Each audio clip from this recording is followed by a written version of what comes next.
আসসালামু আলাইকুম, welcome back to my video. আজকে যে ভিডিওটি শেয়ার করতেছি এটি হচ্ছে একটা ছাদে আমি চলে আসছি।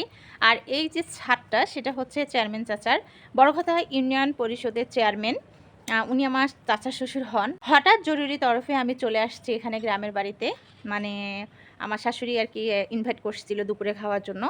তো এসেই আমার ননদ বলতেছে যে ভাবি চলো একটা আমের ভিডিও বানাই, যার কারণে এই ভিডিওটি শ্যুট করা। আর এই যে গাছের মধ্যে এত নিচে মানে এত পরিমাণের আম, কি বলবো, দেখেই মনটা ভরে যাচ্ছে। দেখছেন কি আম, বিশাল বড় বড় আম। আর আমটা কেমন ধরছে, গাছে প্রচুর ধরছে, বাপরে। আমি তো ছাদের মধ্যে অপেক্ষা করে আছি কখন আসবে আমার সৈন্য দলেরা, আর সবাই মিলে কখন আম মাখা খাবো। এত বেশি আম। অবশেষে অপেক্ষার পালা শেষ হতে চলছে। এই যে ছোট্ট দেবর, এই হচ্ছে আমার সবচেয়ে আদরের ছোট দেবর, আর এই হচ্ছে সবচেয়ে আদরের ছোট ননদ। এদের থেকে ছোট আর কেউ নাই।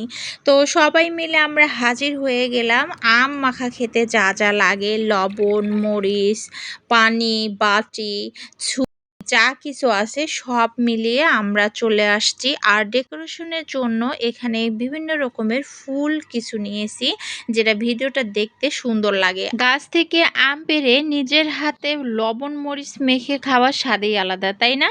আর এই ভরা আমের মৌসুমে আমার মনে হয় এই আমের ঝালটা কম বেশি সবাই খেয়েছে। আমি গাছের মধ্যে আম ছিলে সেখানে একটু লবণ মরিচ দিয়ে খাওয়ার চেষ্টা করছিলাম।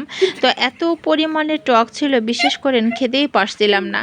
তো যাই হোক, সেই আমটা সহ আমি ছিঁড়ে নিয়েছি। আর এই তো আমরা একটু ঢং টং করতেছি, যেহেতু আমের একটা ভিডিও করতেছি, বুঝে নেই তো একটু তো হালকা ভিডিও এডিট করতেই হবে সুন্দর করে আপনাদেরকে ধরে রাখার জন্য। দর্শক যদি ভিডিও পছন্দ না করে বা ভিডিও না দেখে, তাহলে আমাদের এই যে ভিডিও এত কষ্ট করা বৃথা। যারা ভিডিও কন্টেন্ট তৈরি করে তাদের যেভাবেই হোক দর্শককে ধরে রাখতে হবে, যে কোনো উপায়ে, কথার মাধ্যমে হোক কিংবা ভিডিও দেখার মাধ্যমেই হোক।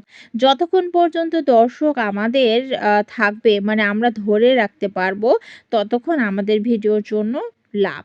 তো যাই হোক, এই যে গাছের মধ্যে আমটা ছিলে রাখছিলাম যে দেখি একটু খাওয়ার চেষ্টা করে খাই। তো এত বেশি মরিচের গুঁড়া দিছি, ভাই রে ভাই কি বলবো, এত ঝাল ছিল। আর আমটা না, সত্যি কথা বলতে কি, অনেক বেশি টক ছিল।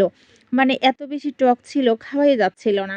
যেহেতু আমের কন্টেন্ট তৈরি করার জন্য মাঠে নেমে পড়ছি, সেহেতু কাজটা তো করে দেখাতেই হবে, তাই না?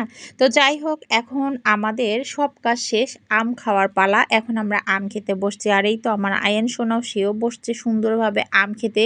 কিন্তু সে তো বেচারা জানে না আম কি টক। আসলে আমি সর্বপ্রথম খাইছি, বুঝতে পারছি আমটা কি পরিমাণে টক। সবাই তো মজা নিয়ে খাচ্ছে।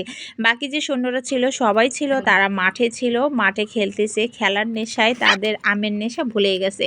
যখন খেলাটা শেষ হয়ে গেছে তখন এসে বলতেছে যে আমি তো আম খাইতে পারলাম না। খাওয়া যাবে না রে, ফেলে দেবো ওই আছে টক। আমাকে মিউজিক দিয়ে বানিয়ে দিবে আমারটা। আচ্ছা, কি শাক।